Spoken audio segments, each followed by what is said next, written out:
Hello, and welcome to my UFC Fight Night Utica predictions and tips video.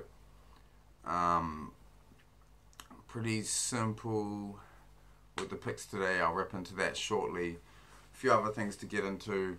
I forgot to say why I thought Till won the fight last weekend, and a couple other little things to get into in MMA news and whatnot. First off, I just want to shout out my friends at Hallertau Brewery. They are a brewery based up in Auckland, West Auckland. They got a lovely spot out there with a restaurant, and you can see the beers being brewed. I thoroughly enjoyed my visit there. When I went out, they sent me a little care package this week, which includes their new I can't pronounce anything correctly, Nocturne Double Stout, which is 8.8% alcohol. It's heavy as fuck, real nice and timely because it's fucking freezing, so a good winter beer.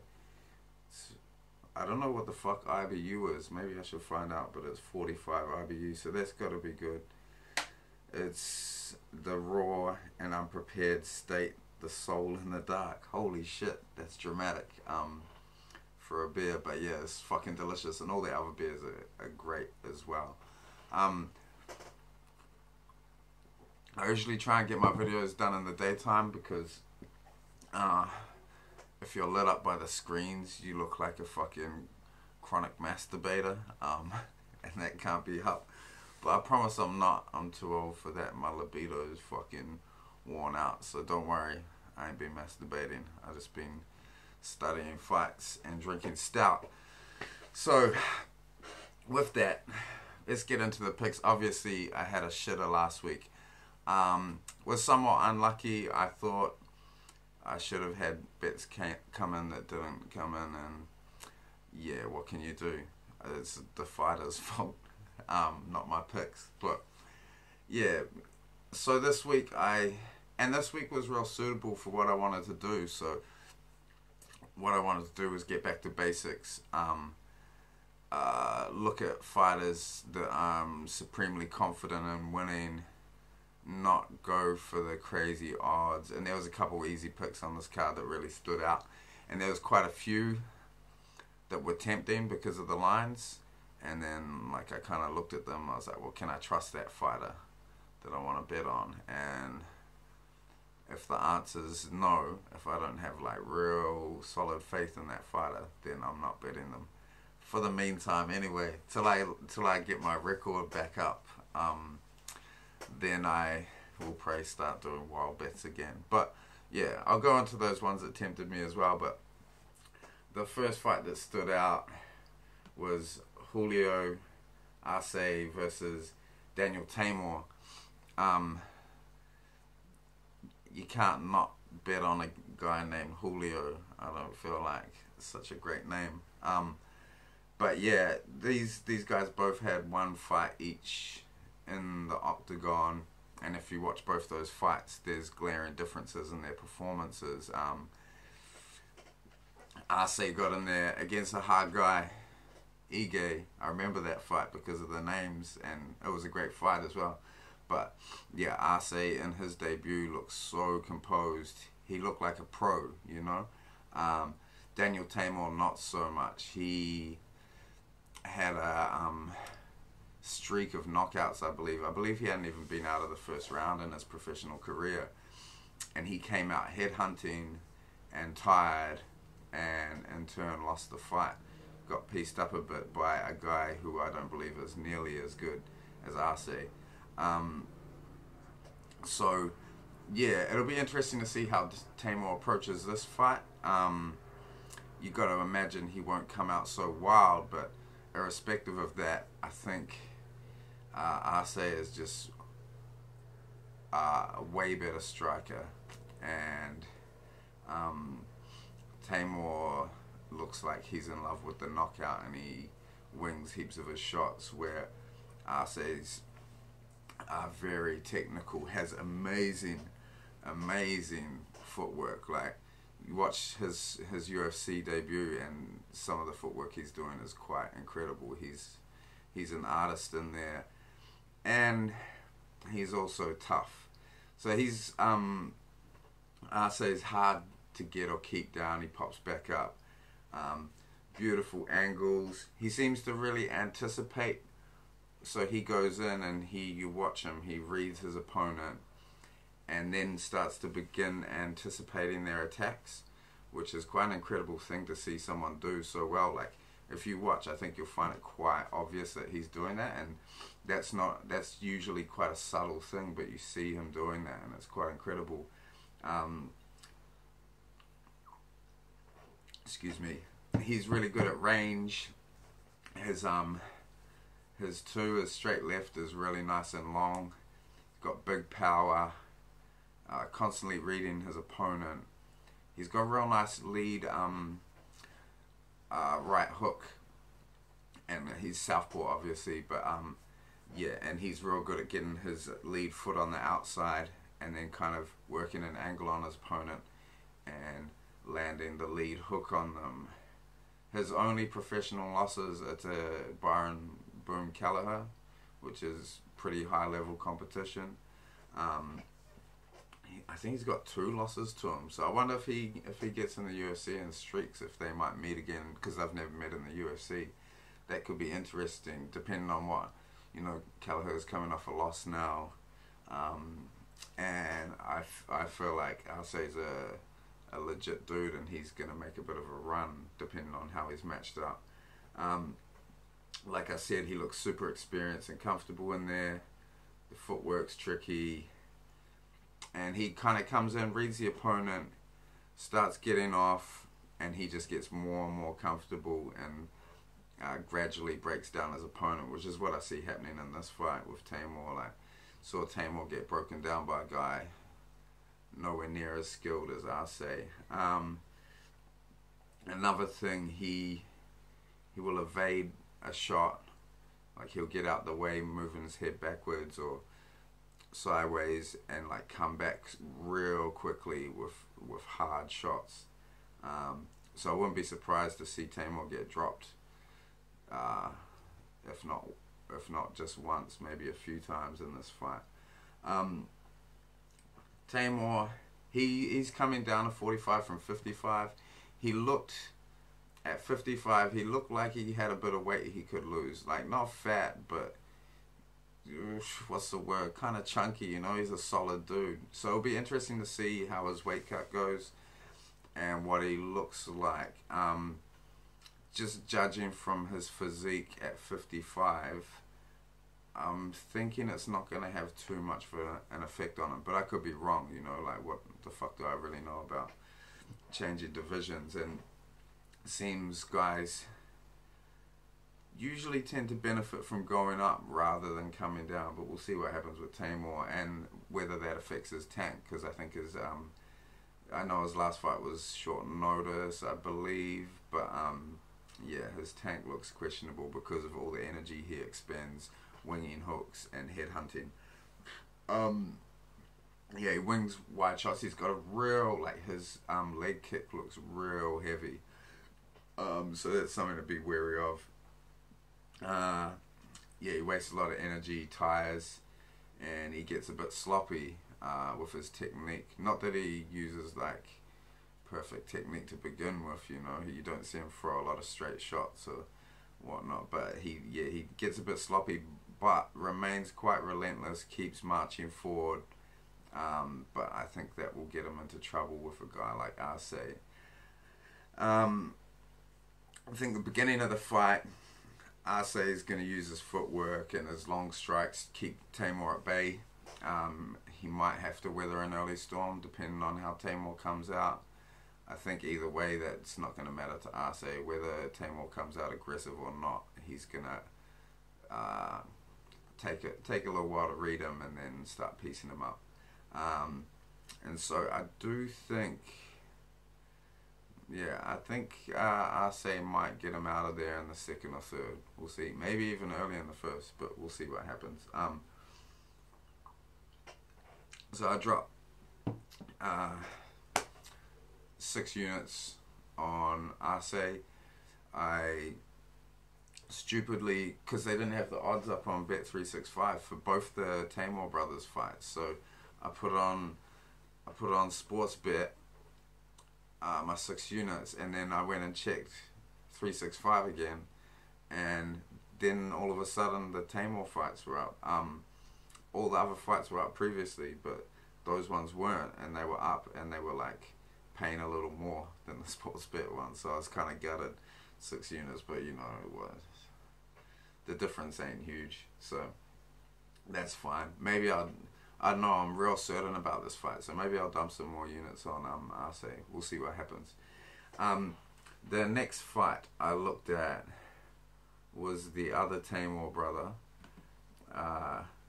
David Taymor, the older brother, who's been streaking in the UFC, beating pretty good guys. Incredible fight with one of my favorite fighters, Venata. That was an exciting fight, and watched that, and then his most recent fight, which was way different, the one with Utica close, and yeah, both encouraging and signs in both fights. So really different fights, and Taymor managed both those situations really well. One with a real aggressive opponent, and one with a guy that was not real willing to engage, which made it interesting for Taymor because he likes to counter strike. So they had a bit of a stalemate, but he ended up winning that quite easily and getting quite a bit of offense off. You could yeah, if you just watched his most recent fight, you might get the wrong impression of Taymor, because he did try and fight that fight from the outside a lot, and it wasn't high action, it was low output. But there's moments in that fight where they get in the pocket and you see it's like a switch goes off in Taymor and he starts like brawling, which is real curious for a guy that I think what he wants to do in there is pick guys apart from the outside. But if he finds himself in the pocket, he starts swinging hard, which I kind of like about him. I mean, it's dangerous, but against Lentz, I don't know, I think he might be alright. I'm guessing surely Lentz is going to want to get this fight to the ground, but Taymor has real good distance striking. He likes to kick from the outside a lot and just throw one-off kicks to kind of keep distance, but it'll be interesting to see if he puts the kicks away or not. They're a big part of his game, and what he predominantly uses when he's trying to keep distance. So when he throws hands, he tends to get more brawly, less technical. So it'll be interesting to see what happens in this fight, whether he puts the kicks away or whether he finds he can get them off. He's quick with his kicks, so he may well be able to get them off without getting taken down by Lentz, who's obviously going to want to fight on the ground. And saying that, his balance is really good. Like, Taymor's always balanced, even when he's moving backwards, which he does quite a lot. And good hips, he'll stuff takedowns. If he does get taken down, he pops back up really quick. He's really urgent about that, which is what you like to see, as opposed to someone like Jason Knight. He goes high a lot with that kick, and he often disguises the head kick really well. So he'll be throwing the regular head kick, body kicks, and then he'll throw one that it's not quite a question mark kick, but it's real well disguised. It looks like it's going to the body, and then he just like switches it high and catches dudes on the fucking face. Yeah, Taymor's tough. If he gets hit, he comes back really aggressive, trying to get you back. Something I like in a fighter. Yeah, Lentz, his striking looks real slow. Like, he looks slow on the feet, and he is often stationary, so I think he's going to be there to be hit. I think he's going to miss a lot. Like, he tends to miss a lot of his strikes if his opponent can keep him at range, which I think Taymor will be able to.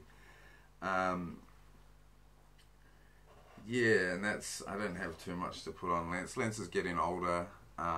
He's had a pretty good record in the UFC, some good wins. He's had some losses. Recently coming off a win over Will Brooks, which is hard to discern what that really means. Will Brooks has lost, I think, 3 in a row, so yeah, it's hard to really take a lot from that win. But yeah, Lentz is a decent guy. I just feel like Taymor is way more exciting.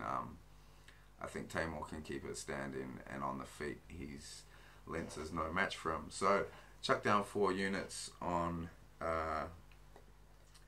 David Taymor. This is going to get confusing. He's paying fuck all, but I wanted to go for a real safe bet, so that like might win me a unit and a bit of change. So see, I was surprised actually watching this. So Arce paying a lot more than David Taymor, and I'm way more sure about that. Well, about the same level of sure. I know, but I'm surprised by that line in the Arce Daniel Taymor fight. I thought Arce should be a heavier underdog. So pretty happy to get that bet in. All going well. So those are my 2 straight picks for this week. I might look at some props and parlays when they come out on my betting sites, and if I do, I'll add them in the description on the video. But yeah, I want to be careful with those. Fights I was quite tempted to bet. I was quite tempted to bet Sijara Eubanks to win over, what's her fucking name, Lauren Murphy. I think Lauren Murphy is pretty trash, and Sijara Eubanks looks quite promising. Reason I didn't bet, she has those weight cutting issues, and I ain't fucking with fighters that aren't reliable. I do, however, think that there's a bit of animosity in this fight. On the Ultimate Fighter show that I both on, Lauren Murphy was trying to snake Eubanks' fight from underneath her, which was rat shit, man. Like, I'd be pissed off too. So I think Eubanks might come out fired up and want to teach Lauren Murphy a lesson, which I'll look forward to watching. But I ain't putting no stake on this, because sticking with reliable fighters for the moment, which leads me to the Alvi Jean Volante fight. I really do think Alvi's gonna win. I think he's the harder puncher with the better chin, and I think that's what this fight will come down to. But yeah, not high level stuff here. Alvi's kind of, he's got a personality and knockout power, and that makes him kind of an interesting figure in the UFC. Jean Volante, yeah, I don't know, a bit of a mystery, that guy. I don't know what's up with him. But yeah, I do really think Alvi will win. But is Alvi a fucking consummate winner? No. Like, I can't trust that dude. So I'm fading that fight altogether. Steering well clear of that. Tell me off if you catch me later in the week and you see I've placed a bet on that fight, because I'm being a fucking idiot if I do. So 2 straight picks this week that I'm really confident will both come in, and then might have a little play on the props. I think there's some decent props to be played. What were they? I can't fucking remember. Also, the main event, super exciting. I started to look at it tape-wise, pretty familiar with both fighters, so I had a good idea before watching some tape, and I started watching some tape, and I was just like, fuck, I don't want to bet this fight. I just want to watch and enjoy it.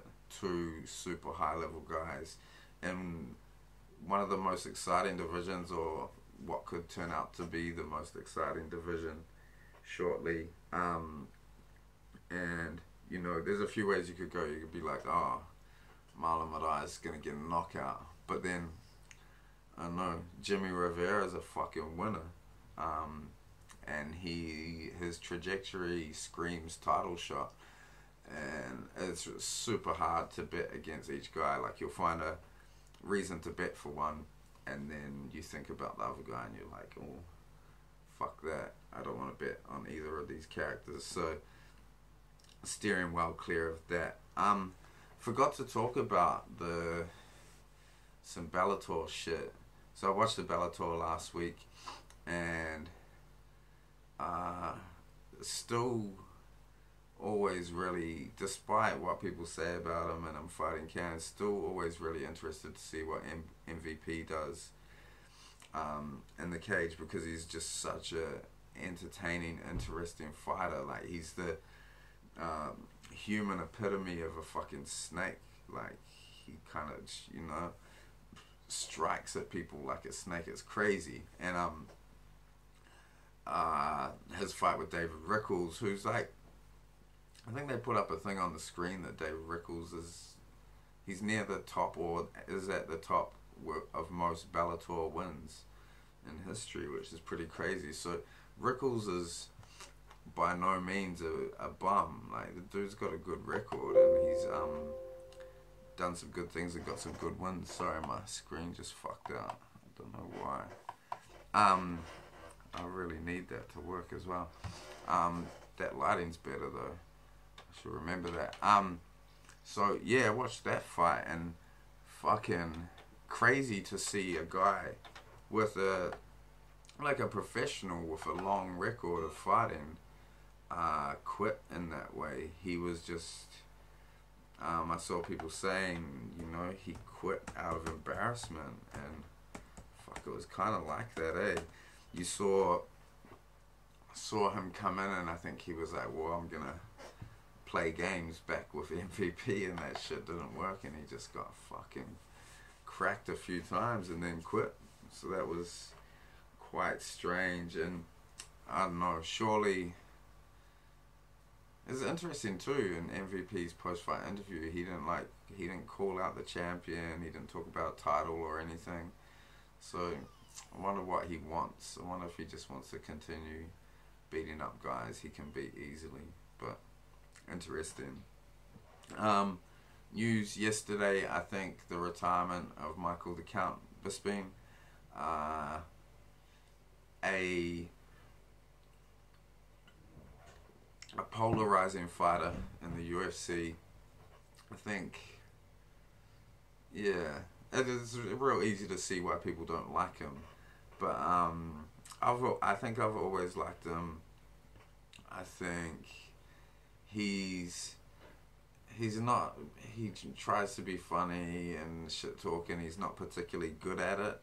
But what I do like about him is it always seems like he's entertaining himself when he's doing that shit, when he's doing the Bisping shtick. So, yeah, I don't know. I kind of like the dude, and you have to respect his career. Like, he's never been you'd describe him as more of a workhorse, you know. He's a hard worker. He out-cardios guys. And yeah, and that's kind of always been his style. Nothing real spectacular about it, but he has been in spectacular fights that have been scraps, and it was pretty cool to see him reap the rewards of that, all that hard work in the twilight of his career. I personally loved the second fight against Rockhold, because I think Rockhold's a fucking dick. So, right, you can say Bisping's a dick, but I think he's aware of it, and he's just kind of amusing himself. But Rockhold's a dick, and I don't think he knows he's a dick. So that was amazing when Bisping knocked him out in the first round, and it seemed quite obvious that Rockhold was taking Bisping lightly because he'd beat him already, short notice, and Bisping was saying, I'm going to knock you out on 2 weeks notice, and sure enough, he came in there, did it, got the title, got his fight with GSP. I wasn't particularly jazzed on that fight. I thought that was stupid. But yeah, he got that, and then, yeah, things haven't been great since that loss fight-wise, but good on him for exiting now instead of trying to come back and have a last hurrah. I mean, that would be nice for him to fight on an England card and fight someone he can beat, and then, you know, put his gloves down, have a cry.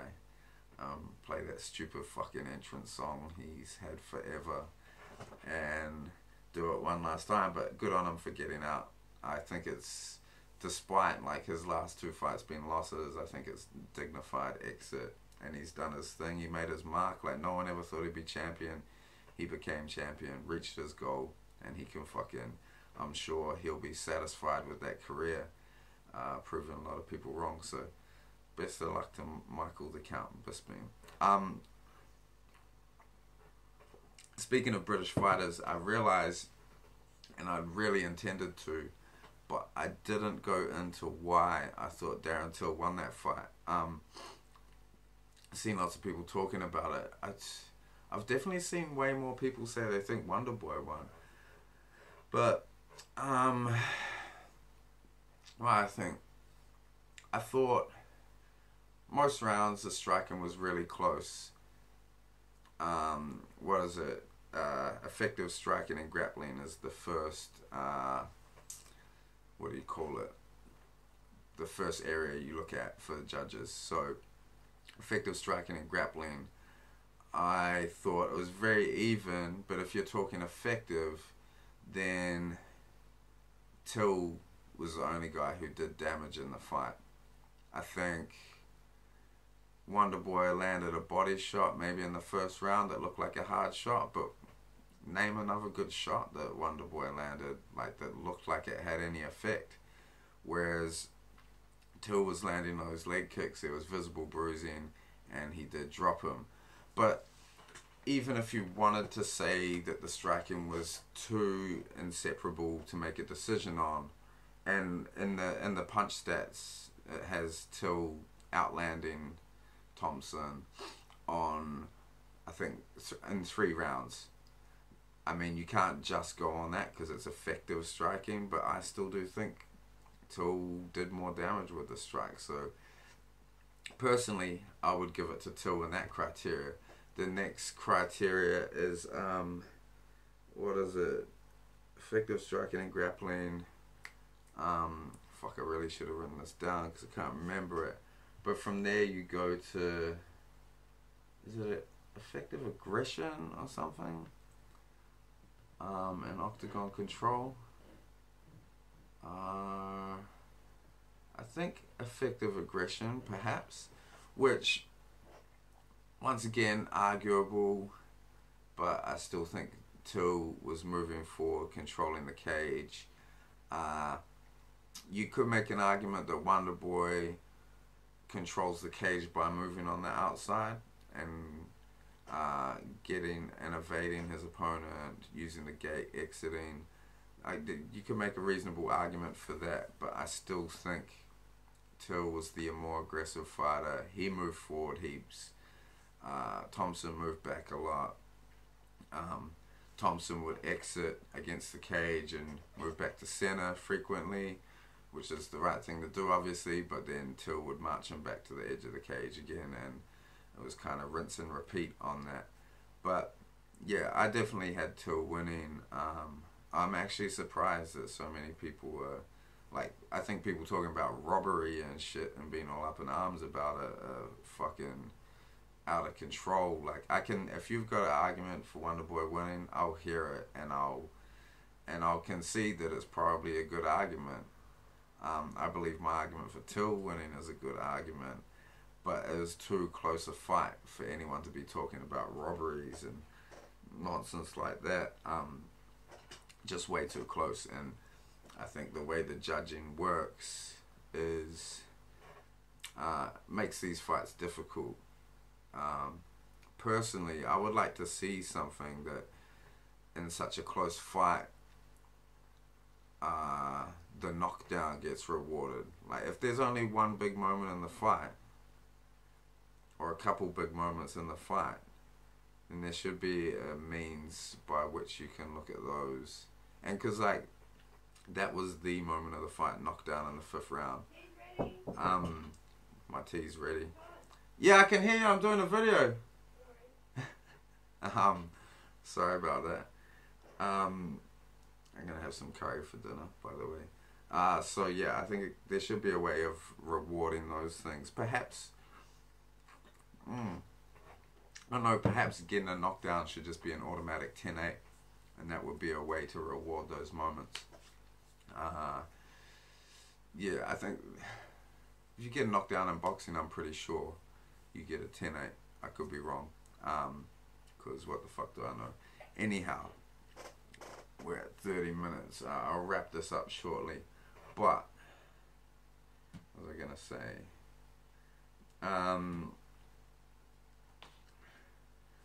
Oh yeah, just looking at comments from the last video. The bro in the Vino commented, because I appreciate the commiserations. People, I guess a lot of people have been where I was at last week before, so they understand. But the bro in the Vino is like, the game we play has sharp teeth. Yes it does, and I got bit to fuck last week, but not this week. I'm gonna feel the warm embrace of the game this week and win some money. Then You Got Soul has commented, you should have been up, just pure freaky shit and bad luck. I'd like to think that way as well. Knight annoys me. He should have won that fight, but he gets too emotional. Talib ruined my night, but what I've learned from that is don't bet low odds unless it involves fading CM Punk. Can't wait to fade CM Punk. Not sure if I'm going to though. It's just not worth it in MMA betting. Fuck.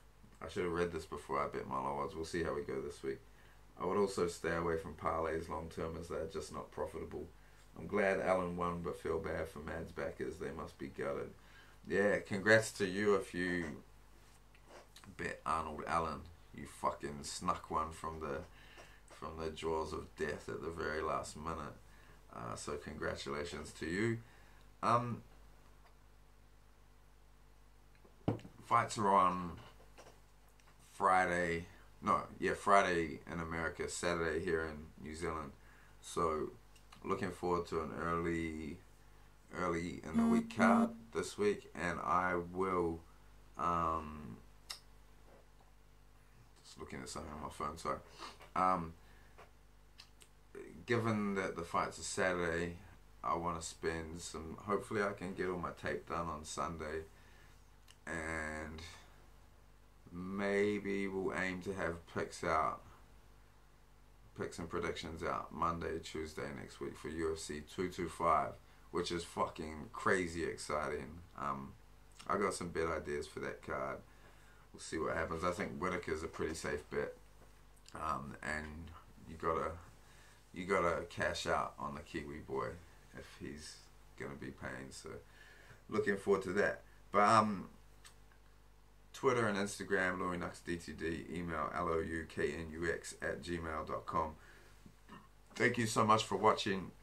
Really appreciate it. Really appreciate feedback, conversation. Real keen to get into more conversation with people, so leave your comments and shit, or email me, do whatever. But yeah, I'll be back with a recap following UFC Utica. Good luck to everyone. Let's make some fucking money this week.